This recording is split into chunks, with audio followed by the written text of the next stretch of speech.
60대 조모 씨는 현관문을 열어준 아들을 향해 총 2발을 쐈습니다. 자신의 생일잔치 케이크를 나눠 먹고 나서 편의점에 다녀오겠다고 한 뒤 차에서 사제총을 가져온 것으로 경찰 조사 결과 드러났습니다. 이상한 김새는 없었습니다. 다른 가족들처럼 생일 축하 노래도 부르고 휴대폰으로 사진과 영상도 찍었습니다. 아들과 며느리, 손주 2명, 손주를 돌보던 가정교사까지 모두 5명이 더 있었습니다. 편의점 간다는 아버지가 한참 지나도 오지 않자 아들이 전화해 왜 안 오세요라고 걱정하기도 했습니다. 그런데 조 씨가 총을 갖고 와서 돌변한 겁니다. 조 씨는 가정교사가 문 밖으로 달아나자 문을 향해 한 발을 더 쐈고 뒤쫓기도 했습니다. 며느리는 아이들과 방으로 대피하면서 살려주세요, 남편이 총에 맞았어요라고 112에 신고했고 조 씨는 방에서 나오라며 소리쳤습니다. 경찰은 유족 진술 등을 토대로 조 씨에게 살인 혐의 등에 이어 살인 미수 혐의도 추가 적용하기로 했습니다. 며느리와 손주들, 가정교사까지 살해하려 한 것으로 판단한 겁니다. 범행 동기도 캐고 있습니다. 조 씨는 프로파일러에게 가족들로부터 매달 300만 원씩 받던 생활비가 지난해부터 끊겼다고 했고 아들에 대해서는 유일한 가족이 등을 돌려 배신감을 느꼈다는 취지로 진술한 것으로 알려졌습니다.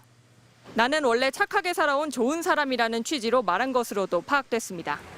하지만 아들을 왜 살해했는지 직접적 동기는 밝히지 않고 있습니다.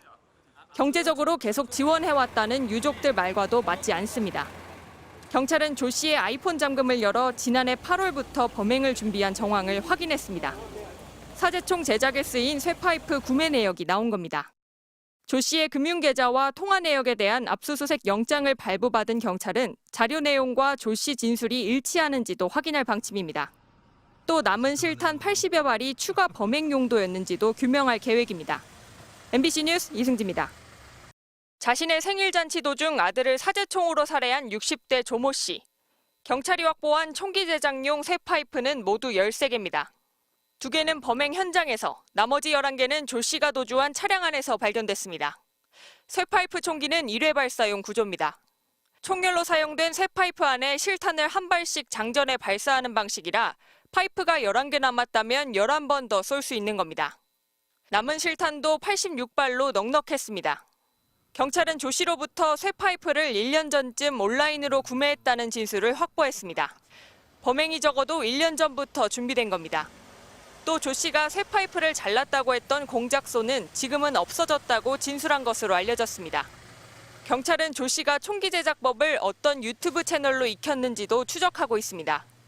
하지만 조 씨가 아이폰 비밀번호를 알려주지 않아 휴대폰 검색과 유튜브 기록 등을 파악하는 데 애를 먹고 있습니다. 조 씨의 자택에서 확보한 컴퓨터도 사용한 지 오래된 PC라 성과는 없었습니다.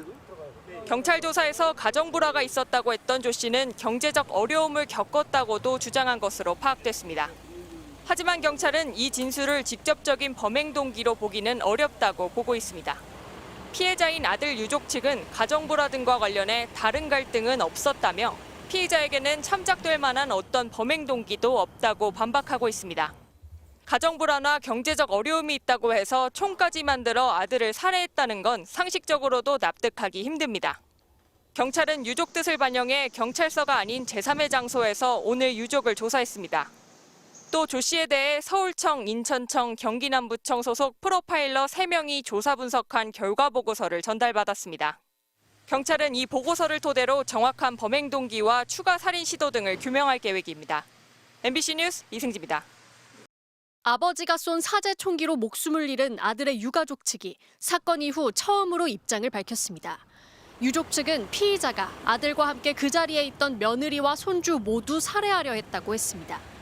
생일 잔치 후 함께 케이크를 먹던 중 편의점에 간다고 나가더니 총기가 든 가방을 들고 올라와 아들에게 2발을 쏜 뒤 아들 지인에게도 2차례 방아쇠를 당겼지만 불발됐다고 당시 상황을 설명했습니다.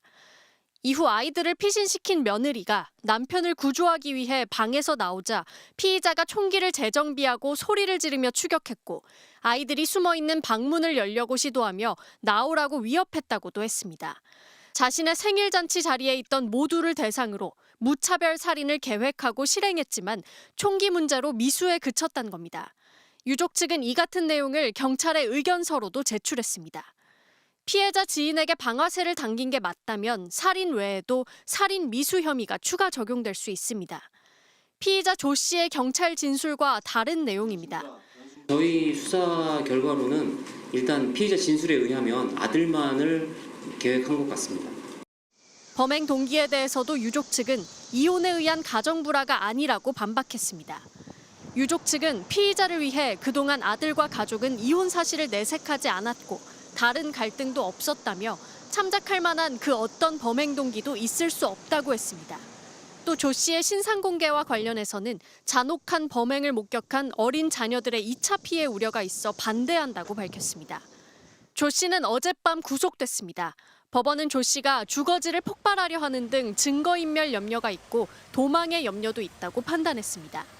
조 씨의 서울 도봉구 자택을 압수수색한 경찰은 사제총과 폭발물 제작 등 범행 준비 과정을 규명할 계획입니다. 경찰은 또 유가족 심리 상태를 고려하면서 조사 일정을 조율하고 있는 것으로 알려졌습니다. MBC 뉴스 김지인입니다.